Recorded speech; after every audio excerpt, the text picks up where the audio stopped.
what's up everybody? Welcome back to another Wuthering Waves reaction. Today we have Ode to the Nameless Martyr. This one has been requested by so many people over the past week or two that I don't really have a specific person to glue this back to and give credit to as the one who commented it. There was at least 10 people, all with varying degrees of votes on them for me to get to this one, so that's obviously enough for me to be able to get to it as fast as I can, and this is now me getting to it. So far I've had pretty much nothing but good things to say about Wuthering Waves music, so I'm not expecting that to change today, and without further ado, let's go!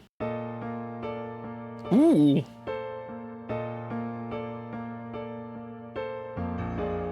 They're already starting with dissonance. That was like right off the bat. Was it real? Was it mine? Was it worth it? Ooh. Sometimes I feel like a player that's stressed and frets by the screen. That's a very uncommon harmony.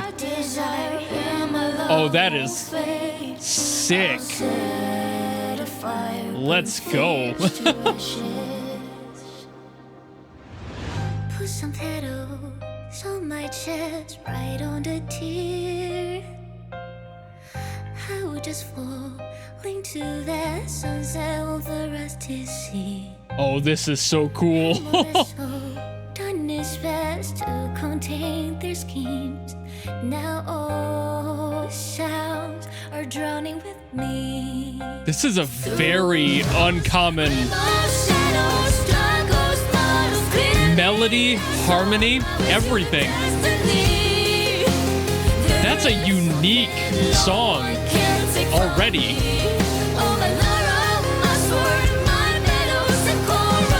Oh, this is great.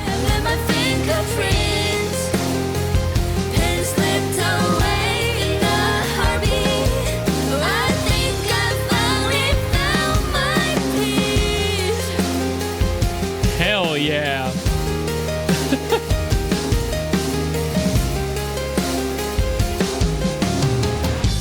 I definitely get it. This is beautiful. I'm gonna nerd out about this one. You're gonna get some music theory today. All the medals on my chest are glimmering.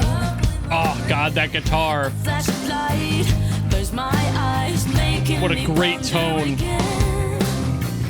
I burn the clouds with all the feel in my veins, but somehow basically just a bass guitar.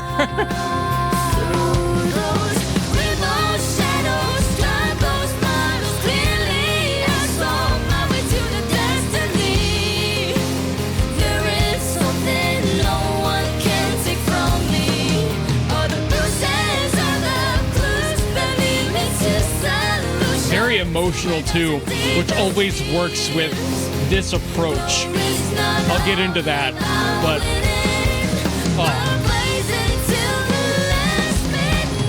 ooh, triplet fills, let's go. Right into a guitar solo. Oh, come on.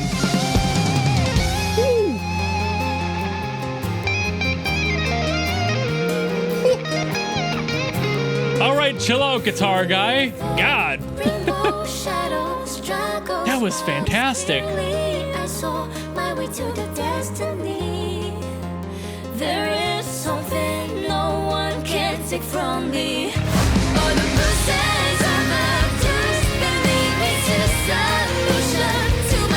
the voices are working beautifully together as well. It's not all about winning, but blazing to be last minute.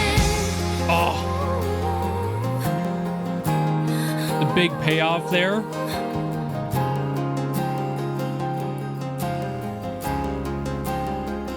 I love how, ooh, a little distortion there at the end. I was gonna say I love how the synth and the guitar are working in like perfect tandem for that as well. The guitar and synth working together is just a cool texture thing more than anything, but I love that they did it. They kept the guitar clean enough that it didn't wash away that synth, and they kept the synth like aggressive enough in like the sawtooth area that it felt very present in the mix as well. They didn't let it get washed away. That's very easy to do when you try to blend those together because tonally tonally they can be similar, but if you balance them well enough and you keep the guitar clean enough and the synth dirty enough, they can really nicely gel together in a mix, and they did that here. So great production right off the bat, but there's definitely still stuff to say about the music theory behind the song and why it sounds the way it does that I think is just so cool. It has such a good impact to it. So the first thing I've got to bring up is how the drums are approached in this song, which is melodically. They're usually not, you know, like drums are a melodic instrument when they need to be. They have that option, but people don't often use them that way because effectively they're just percussion. They're used to keep the rhythm, and as far as that goes, that's where it ends. Usually people don't tune the drums to the key of the song that they're in. That's what's happening here, and why I loved this immediately, but then I started noticing other really cool things about the progression. So, for the drums at least, I gotta start there. The snare is perfectly tuned to a C, which this song has gotta be in C minor, so there you're giving an immediate root note, which is awesome. So that way you have the constant droning doon, doon, doon of that note. Just quite literally, you're getting a constant. Anytime that snare hits, you get that resonance on that note, and it's perfect. And for the toms, you get something really cool too, which is basically a C. I cannot tell, honestly, in the mix of everything, if it's doing a perfect C, which would be this. So like you would get first tom, second tom, ending on that, which for the first fill that we get that leads into the second part of the song, you do end on that note. So I'm assuming that they actually tuned that on purpose, so the floor tom goes into that C, and then you get this full rounded moment of the upper C being the snare and the lower C being the floor tom. It's a pretty standard thing to do that if you want to like perfectly tune your toms. I've done that before, but it could also be a more appropriate to the song, which would be a sus4, which is actually a chord that they use in the song for like the actual chords within it for the melody. So like that's also an option. It's just in the mix of everything. I can't quite tell exactly what the tom notes are, but either way, it's got to be a C in some format, which is fantastic attention to detail when it comes down to using the drums as a melodic instrument. Very rare. I love it when it happens, and this song does a great job by keeping that tonic on the drums, and that's constant all the way through, which usually that would be something like a synth or just a piano note literally getting played on repeat for pretty much the whole song. And they do that in a way with that like arpeggiating boo-doo-doo-boo-doo-doo that's happening through most of the song. It's a very similar progression there, but I love that they do it with the drums because that is a firm constant, percussively backing it and now melodically backing it. And the other part of the composition that I love about this is the chord choices used. A lot of sus4s, like I mentioned the C one earlier, that gets used as a transitional in this song a few times. Basically, whenever they need to get from a verse to a chorus or vice versa, they do a sus or some variant of like an add 7 or maj 7. And like that's really cool because those are great bridge for the reason that this song sounds so neat, the harmonic relationship with everything, that this is in C minor, but it's actually borrowing a lot from E flat major, which is the relative key to C minor. And that's why this sounds so neat, because it's using a lot of those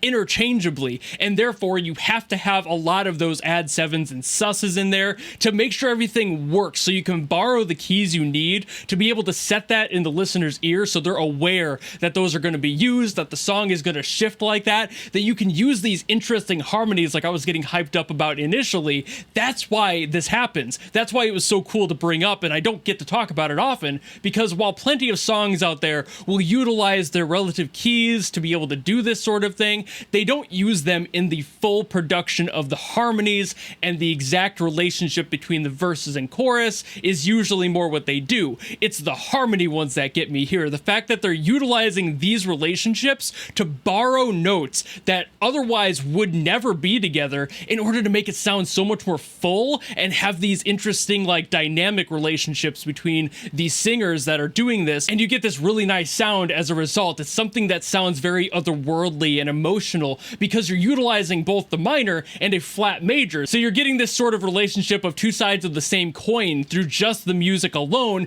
without even getting into the lyrics. That's already placed to you in the song as a melody. And that's so neat. It's rare I get a chance to get this hyped about a song's composition these days because I've listened to a lot of stuff that's a little bit more safe. But this one, very interesting, very uncommon. While you'll definitely find them out there, this is something I haven't come across on my channel for a few months now. So this is really cool to be able to talk about. That relationship that I just got all hyped about is exactly what gets me interested in music and what got me interested in music theory. I'm not a god of music theory by any means. I'm very novice in that field, but it's stuff like this that made me go, oh, why does that sound cool? Now I have to go and learn why. And now all of you know because I went to learn why and I'm sharing that information. Hopefully my excitement about this is rubbing off on some of you. I usually don't get this into it, I promise. If that's what you want to see all the time, don't expect it every single time because a lot of things do not get this cool.